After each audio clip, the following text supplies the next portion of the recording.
Hey, what's going on, guys and gals? In this particular video, this is the second video concerning routing. We're going to talk about the AES50A and the AES50B routing. And that's what these ports are right here on the back of your mixer. These are AES50 super ports. It is very important that you follow the directions on the cable you use to hook between your mixer as well as your stage box. This has been debated so many times because people think you can use any cable that you want to.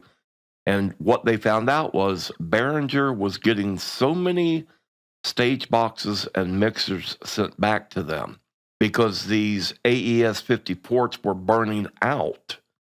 And that's because people did not follow directions. So they went from putting it in the user manuals to actually now attaching it to these ports on your new mixer or your new stage box.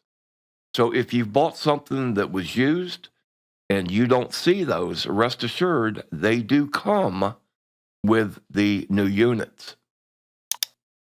Now this is the cable that they're talking about. These ends right here are the Ethercon connectors. So when you plug them in, they stay very, very secured. You would literally have to rip these out, and more than likely you're going to cause damage to your ports. So these cables need to be very well protected as you run them up on stage or regardless of where you put them. These cables, when you plug them in from the stage box to the mixer, now creates a ground between the mixer and your stage box. Now, guys, don't hold my feet to the fire here, but the last time I checked on this, and it's been quite a while ago, I think static electricity, when you come up and you touch something and you get that little arc, I believe that's right around 25,000 volts. It's just, it has no amps. That's why it doesn't hurt you. But it's that voltage that will burn out these AES50 super ports. Okay? So let's jump into X32 Edit and let's have a look around. So here we are in 32 Edit. I've done some rearranging with some mics here. We're going to come up to our routing. Last time we were talking about the local inputs. So we're going to start here again for the people that are using the rack, the producer, the compact. You want to keep these first 16 channels local.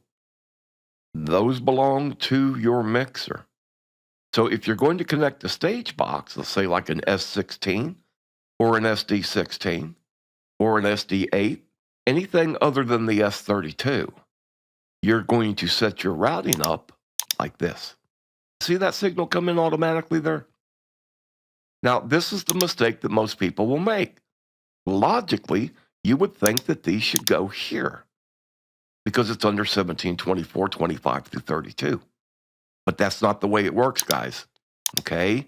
What we're talking about, what Behringer's talking about, when they laid this out, it's 17 through 24 and 25 through 32 on the left, but it is the first 8 inputs of your stage box. And then it's the second set of inputs to your stage box. So when I put this routing like this, and we come up and we look at SM58 here, you can see it's coming in through the A port 01. If I click on the SM57, you'll see it's coming in local. That's what that IN means right there. That means it's coming into the local input 16. So if I come back to routing, and now I put all of this over here, like I was going to use my two S16s as you see pictured here. And now if we go look at the meters, you see now this has changed from N16 to A16. We no longer have signal here because it's A17. We have signal over here on A32. And we have signal coming here on A1. So that's how I have my two S16s hooked up. Now there is some programming you'll have to do on your stage boxes And we'll talk about that in another video, but this is strictly where you want to set your routing at for your AES50 A and B ports. So if we come back to routing, now what can we do here? Well, let's say for whatever reason, I wanted to use both the A and B port. Then I would program my first S16, and I would use these two 1 through 8 and 9 through 16. And on the AES-B, we would set this up the same way. It's 1 through 8 on this particular S16, coming into channel 17 through 24. So if we go back now and we look, we still have signal coming in through A16. We still have signal coming in through A1.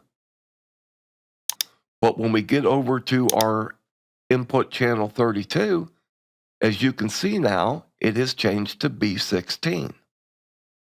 If we come back to 17, you'll see where it says B01. I know it sounds confusing. Don't try and overcomplicate it. If you're not going to be running two Cat5 cables for two different stage boxes, don't worry about it.